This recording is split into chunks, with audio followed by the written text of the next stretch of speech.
আসসালামু আলাইকুম viewers, welcome to my channel. আমি আপনাদের রাসেল ভাই। আপনাদের জন্য নিয়ে আসলাম একটা আইসার 1112 প্রো 11-12-19 সালের 4 মাসের 7 তারিখের গাড়ি চলছে 1,0846 কিলোমিটার। গাড়ি একদম ফুল ফ্রেশ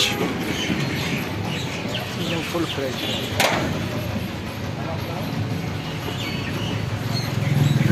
ফ্রেশ একটা গাড়ি। সামনের হুইল নতুন একদম, মানে হুইল এখন অরিজিনাল।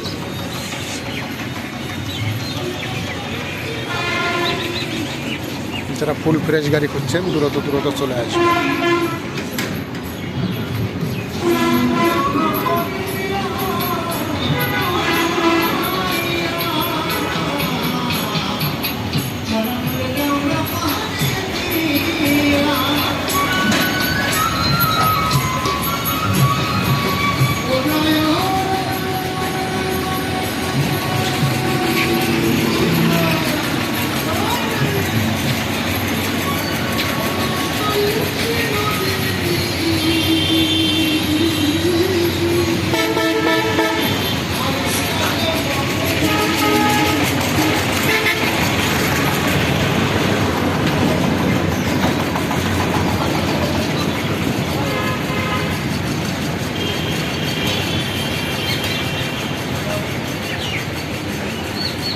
দ্রুত চলে আসবেন যারা নেওয়ার ইচ্ছুক আছে।